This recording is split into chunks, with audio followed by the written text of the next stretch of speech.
16문을 보면 16번째 질문을 보니까 이렇게 말하고 있습니다. 왜 중보자는 참 인간이며 의로운 분이셔야 됩니까? 라고 말하고 있습니다. 우리에게 중보자가 반드시 필요한데 왜 중보자가 인간이어야 되고 이 인간이면서도 의로운 자여야 되느냐라고 물어봤습니다. 그 답을 보면 다음과 같이 되어 있죠. 그 답을 살펴보면 왜냐하면 하나님의 의는 죄를 지은 인간이 죄의 값을 치르기를 요구하지만 자기 자신이 죄인인 인간은 다른 사람을 위하여 값을 치를 수가 없기 때문입니다 라고 말하고 있습니다. 하나님의 의 때문에 우리가 죄값을 치러야 되는 것이죠. 하나님이 또 공의를 만족시키고요, 또 그 명예를 훼손시키기 위해서 회복하고 모든 것들을 해야 되는데, 근데 죄인인 상태 속에서는 우리가 이것을 감당할 수 없기 때문에 죄인이 아닌 의로운 자, 죄가 없으신 분이 이 문제를 해결해야 된다고 성경은 말하고 있습니다. 그래서 예레미야 33장 15절에 보면 그래서 우선 이렇게 말씀하고 있습니다. 그날 그때에 내가 다윗에게서 한 공의로운 가지가 나게 하리니 그가 이 땅에 정의와 공의를 실행할 것이라. 공의로운 가지, 의로운 가지를 일으킬 것이다. 이거 메시아에 대한 예언입니다. 이것도. 그래서 우리는 죄인인데 의로운 가지 대신 그 그리스도를 통하여서 정의와 공의를 통해서 의인인 그분을 통하여서 우리가 이 죄인된 우리가 살아나게 될 것을 미리 예언해 주신 것이죠. 그리고 로마서 5장 12절 15절 보면 이렇게 되어 있습니다. 그러므로 한 사람으로 말미암아 죄가 세상에 들어오고 죄로 말미암아 사망이 들어왔나니 이와 같이 모든 사람이 죄를 지었으므로 사망이 모든 사람에게 이르렀느니라. 한 사람 아담의 죄로 인하여서 모든 사람이 죄의 종, 사망의 종, 사탄의 종이 된 것이죠. 15절에 보니까 그러나 이 은사는 그 범죄와 같지 아니하니 곧 한 사람의 범죄를 인하여 많은 사람이 죽었은즉 더욱 하나님의 은혜와 또한 한 사람 예수 그리스도의 은혜로 말미암은 선물은 많은 사람에게 넘쳤느니라. 하나님의 은혜 속에서 한 사람, 두 번째 아담, 마지막 아담으로 오신 예수 그리스도를 통하여서 그 은혜로 우리 성경은 말씀하고 있습니다. 시편 49편 7절 8절에 보면 또 이렇게 말하고 있죠. 뭐라고 설명하고 있냐면 아무도 자기 형제를 구원하지 못하며 그를 위한 속죄를 하나님께 바치지도 못할 것은 불가능하다는 것이죠. 그들의 생명을 속량하는 것이 너무 엄청나서 영원히 마련하지 못할 것임이라. 인간으로서는 절대 불가능하다는 것입니다. 그러니까 여러분 자신뿐만 아니라 다른 사람을 위해서도 그 속전을 대신해서 죽어야 될 대속물을 마련하지 못하는 것입니다. 영원히 마련하지 못하는 것이 인간으로는 불가능하다는 것입니다. 그래서 필요한 것이 무엇이냐? 베드로전서 3장 18절에 아까 전에 읽었던 말씀이죠. 보면 이렇게 되어 있죠. 그리스도께서도 단번에 죄를 위하여 죽으사 의인으로서 의인 되신 그분께서 불의한 자 죄인을 대신하셨으니 이는 우리를 하나님 앞으로 인도하려 하심이라. 육체로는 죽임당하시고 영으로는 살리심을 받으셨다라고 말하고 있습니다. 그러면 17문에서는 그런데 이 중보자가 왜 동시에 참 하나님이어야 됩니까? 중보자면 아까 전에 말했던 것처럼 인간이고 그리고 의로운 자면 되는데 왜 이분이 또 참 하나님이 반드시 돼야 됩니까? 라고 물어보고 있습니다. 그 답을 보면 이렇게 돼 있죠. 그의 신성의 능력으로 하나님의 진노의 짐을 그의 인성 안에 짊어지시고 우리를 위해 의와 생명을 얻고 우리에게 돌려주시기 위함입니다 라고 설명하고 있습니다. 다른 말로 그냥 보통의 인간으로서는 뭘 감당할 수가 없습니까? 죄에 대한 하나님의 진노를 감당할 수가 없어요. 그래서 하나님의 진노를 감당하기 위해서는 반드시 참 하나님 되신 부분이 오셔야 된다는 것입니다.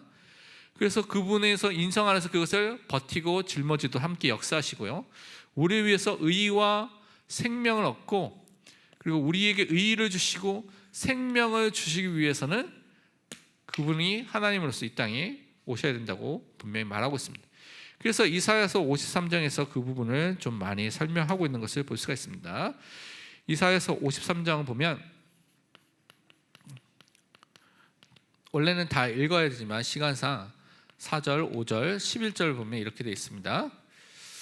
그는 실로 우리의 질고를 지고 우리의 슬픔을 당하였거늘 우리는 생각하기를 그는 징벌을 받아 하나님께 맞으며 고난을 당한다 하였노라. 우리의 질고와 우리의 모든 슬픔을 다 담당하셨다는 것이죠. 고난받는 종 예수 그리스도가 5절에는 그가 찔림은 우리의 허물 때문이요 그가 상함은 우리의 죄악 때문이라. 그가 징계를 받음으로 우리는 평안을 누리고 그가 채찍에 맞음으로 우리는 나음을 받았도다.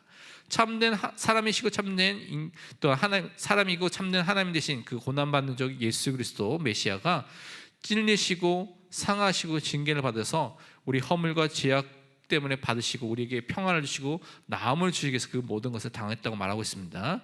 11절은 그가 자기 영혼에 수고한 것을 보고 만족하게 여길 것이라. 나의 의로운 종이 자기 지식으로 많은 사람을 의롭게 하며 또 그들의 죄악을 친히 담당하리로다. 우리 모든 죄악을 담당하시기 위해서 그분이 참된 하나님으로 오셔야 되는 것이죠.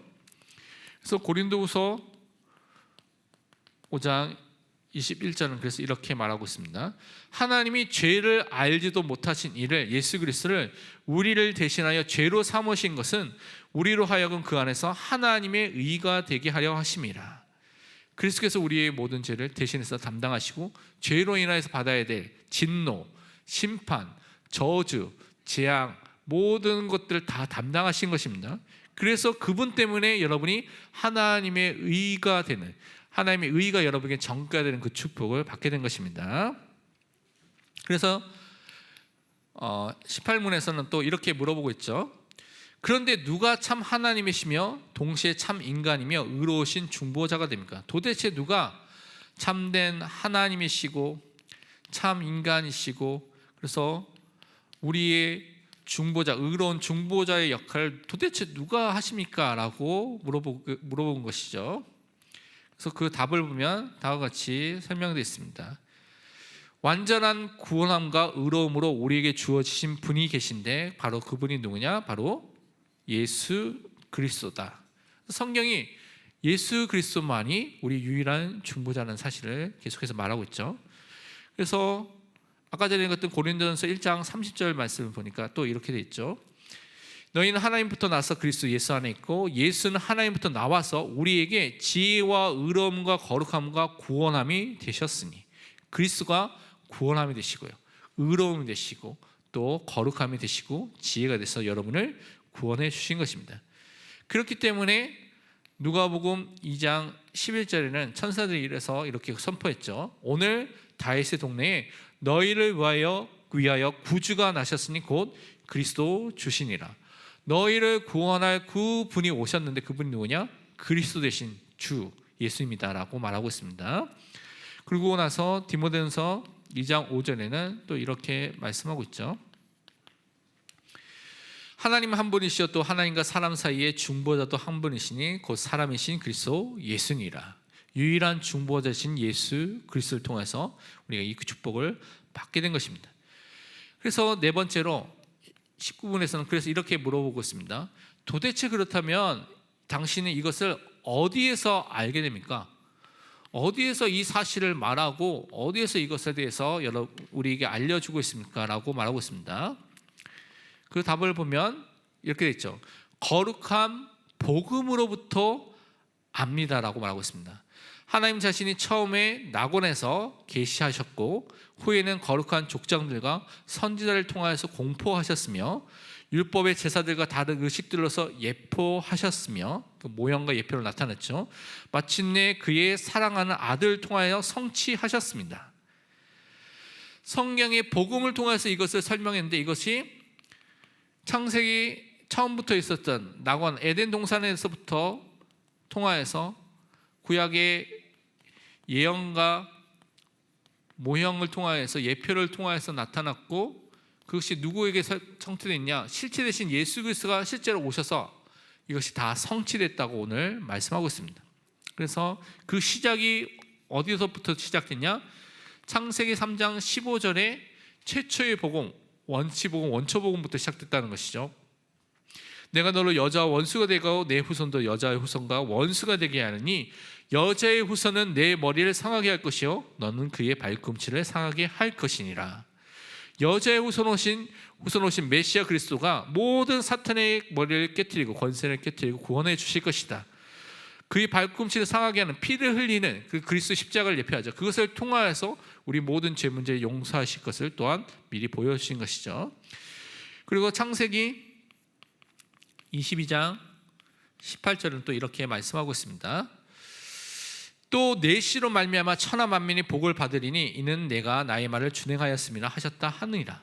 아브라함에게 또 아브라함의 아들인 또 이삭에게 계속 그 씨를 통하여서 천하 만민이 복을 받을 것이다. 그 씨가 누굽니까? 바로 예수 그리스도에 대한 부분을 설명하는 것이죠. 또 예레미야서 23장 5절 6절에 보면 이렇게 또 설명하고 있습니다.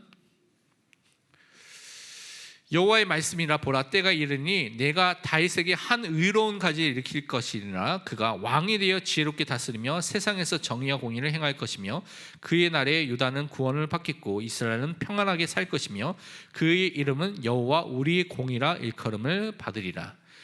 죄인된 우리에게 하나님의 의로움을 회복할 여호와 우리의 공의가 되신 그분이 오실 것이다. 다윗의 혈통으로 오게 되실 분이 오게 될 것이라 예언하셨고 그분이 바로 메시아 그리스도이신 예수님을 말하고 있습니다. 그래서 요한복음에 보면 요한복음 5장 46절에 보면 이제 이렇게 예수님께서 말씀하셨죠. 모세를 믿었더라면 또 나를 믿었으리니 이는 그가 모세가 내게 대하여 기록하였습니다. 모세의 오경의 내용도 누구에 대해서 기록하고 있냐? 메시아 그리스도에 대한 부분을 기록하고 있다고 예수님께서 말씀하고 있죠. 그래서 갈라디아서 4장 4절에서 5절 보면 그래서 이렇게 말씀하고 있습니다. 때가 참에 하나님이 그 아들을 보내사 여자에게 나게 하시고 율법에게 나게 하신 것은 율법 아래 있는 자들을 속량하시고 우리로 아들의 명분을 얻게 하려 하심이라. 하나님의 시간표 속에서 이렇게 많은 예언이 있고 많은 모형을 통해서 설명하고 예언했던 그 복음의 내용대로 누가 오셨느냐? 하나님께서 성자 예수 그리스도 독생자 되신 예수 그리스도를 이 땅에 보내주셔서 메시아 그리스도로 보내주셨고요. 그분을 통하여서 우리가 하나님의 자녀가 되는 그 축복, 구원해 준 축복을 주셨다고 분명히 말씀해 주셨습니다. 그래서 우리는 복음을 통해서 누구를 항상 붙잡느냐? 예수 그리스도를 항상 붙잡고 그 은혜 속에서 항상 승리하는 믿음의 사람으로 서야 될 줄 믿습니다.